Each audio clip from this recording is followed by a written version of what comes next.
je vais me tourner vers Jean-Yves Bonner, qui est le président de Contact Entreprise. Je vous laisse, Jean-Yves, de présenter en quelques mots Contact Entreprise, mais qui est un des acteurs qui fédère de très nombreuses entreprises en Martinique. La première question que je voulais vous poser, c'est comment vous comprenez ce qui arrive actuellement en Martinique pour les entreprises? Oui, alors merci beaucoup pour pour l'invitation et pour nous donner la parole.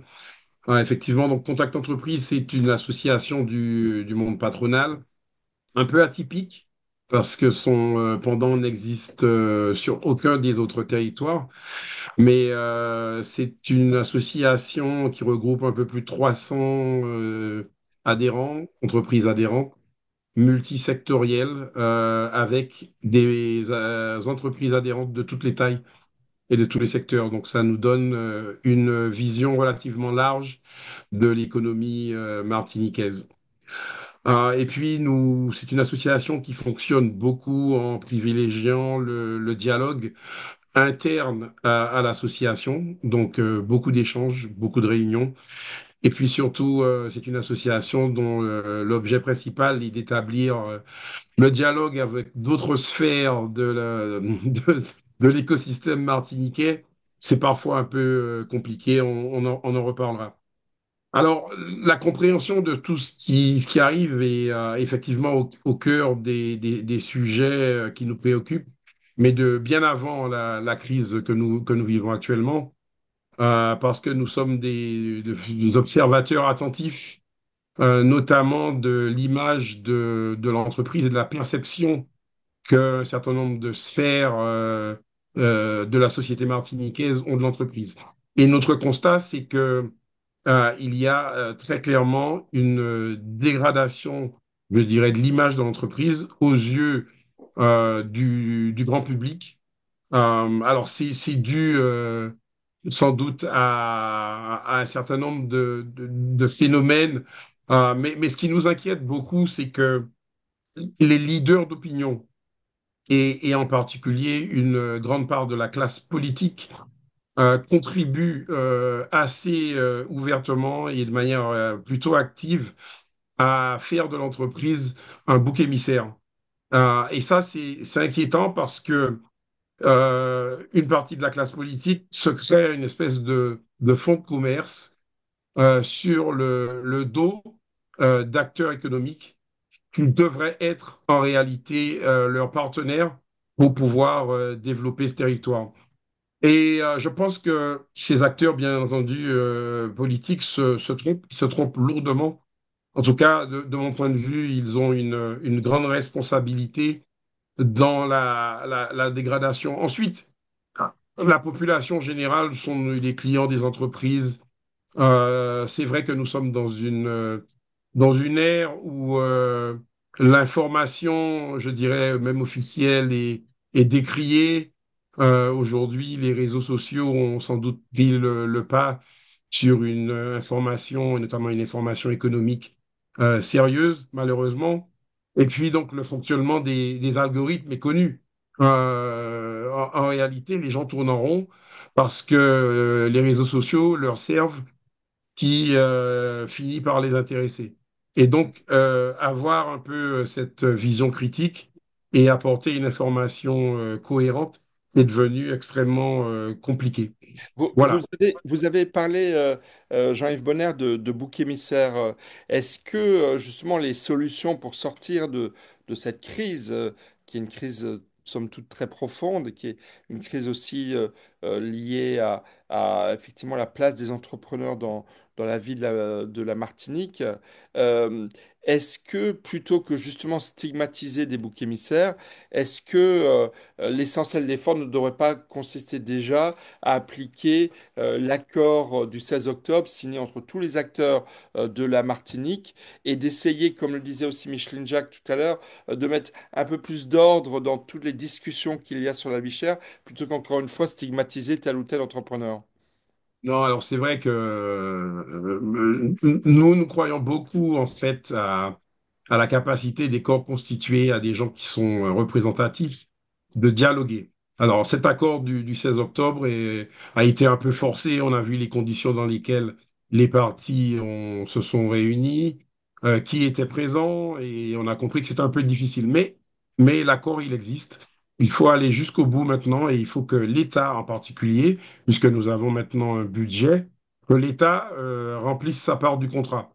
Ça, c'est très important, et c'est peut-être un message qu'on peut adresser au gouvernement. Il est urgent fait de poursuivre la démarche qui a été entreprise à la fois par les acteurs économiques eux-mêmes et aussi par la collectivité qui a pris ses responsabilités en la matière.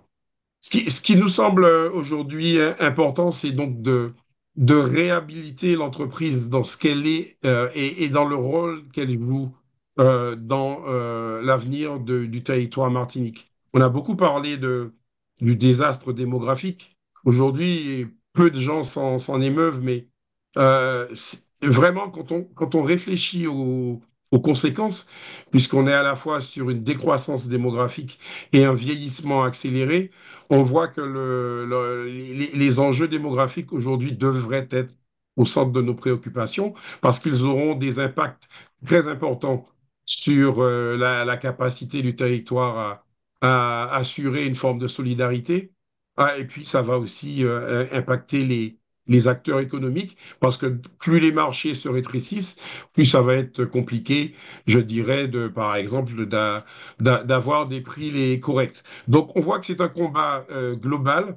Nous, notre inquiétude, c'est que les enjeux, on les fait peser beaucoup sur les acteurs économiques, alors que quand on parle de pouvoir d'achat, il y a effectivement beaucoup d'autres pistes à explorer, et notamment la piste de l'efficacité des services publics, de la performance du secteur public, qui est aujourd'hui, je pense, à des marges de progrès importantes, et dans des secteurs qui sont, je dirais, capitaux pour les habitants de la Martinique.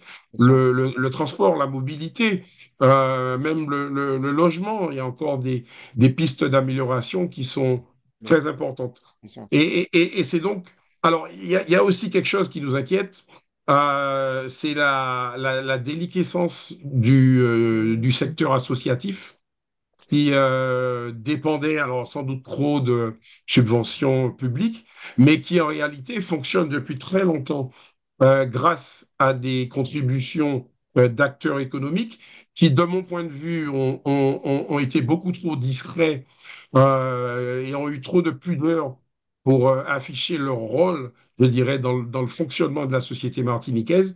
Et aujourd'hui, moi, je les encourage fortement à sortir du bois parce que le moment est critique. On a vu que la puissance publique aura de plus en plus de mal à assurer sa part du contrat. Et donc, il faut que si les acteurs économiques assument ce rôle, qu'ils l'assument avec fierté, parce qu'il faut aussi qu'on retrouve une forme de reconnaissance de la population martiniquaise qui doit de nouveau Alors, s'engager à aimer ces entreprises parce alors, que l'avenir, il est dans le secteur privé. Alors juste, merci Jean-Yves Bonner. Je voulais aussi profiter pour dire que un point qui concerne directement les entreprises, je disais que le 24 février, on parlera des enjeux de sécurité et de narcotrafic et de violence sur les personnes. Je voudrais rappeler aussi que les entreprises ont été parmi les principales cibles, sinon les principales, des violences urbaines qui ont secoué et la Nouvelle-Calédonie et la Martinique plus récemment et que il est apparu un problème très précis, c'est que les primes d'assurance explosé pour les entreprises. Beaucoup d'entreprises n'ont plus d'ailleurs même d'assurance du tout. Et donc le 10 mars prochain, donc le troisième forum Opinion Outre-mer portera plus précisément sur ce point-là. Alors il nous reste 10 minutes. On donnera dans les 5 dernières minutes la parole à Yann Monplaisir et Pascal Vittori, qui sont deux maires des Outre-mer, qui eux-mêmes d'ailleurs ont été victimes de violences et d'attaques ces derniers mois. Mais j'aimerais redonner, si vous voulez bien, la parole à Micheline Jacques, Hervé Mariton, et Max Orville, qui nous ont fait l'honneur de rester jusqu'à la fin, et je vous en remercie. Est-ce que vous auriez des commentaires à faire, à dire à ce que vous avez entendu dans ce premier forum? Moi, je veux. retenir un certain nombre de points. Autant que la question du pouvoir d'achat, c'est la question du pouvoir de vivre. Alors, sur la partie pouvoir d'achat, ça veut dire augmentation des revenus. Ça veut dire augmentation du nombre d'emplois.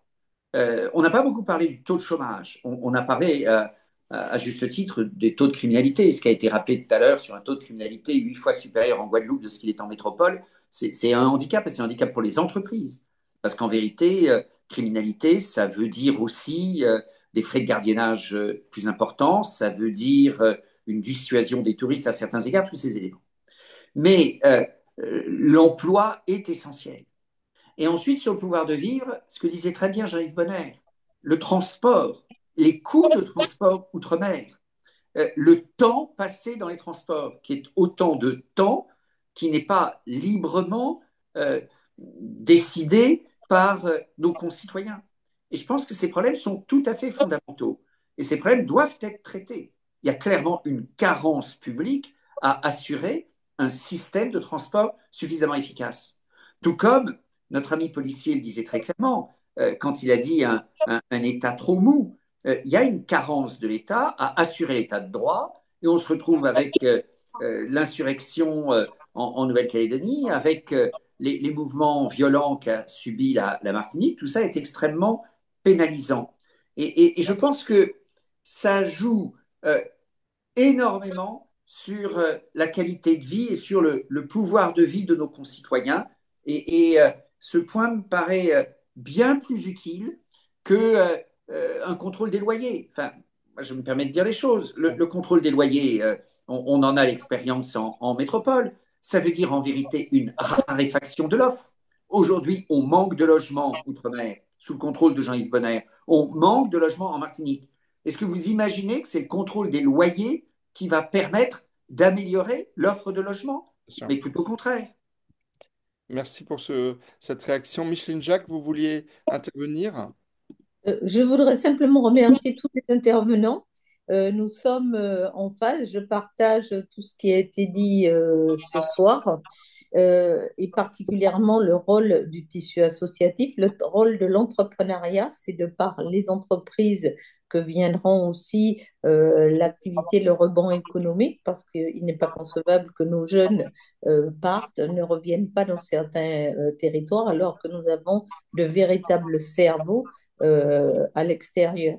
Donc, il faut aussi permettre à toute cette jeunesse qui souhaite revenir au sein de leur territoire et apporter aussi à ce monsieur policier qui a été Liberté. durement, monsieur Berthet, qui a été durement touché dans sa chair et psychologiquement, lui apporter tout mon soutien et lui dire que notre collègue Philippe Bas est en train de préparer une proposition de loi qui découle directement du rapport sur le choc régalien. Et vous pourrez compter sur nous pour mettre en place toutes les mesures qui vous semblent les plus adaptées au territoire et particulièrement à la Martinique. Merci à tous. Merci à vous. Alors, je vais appeler Yann Monplaisir et Pascal Vittori. Si vous, je crois que vous êtes là tous les deux.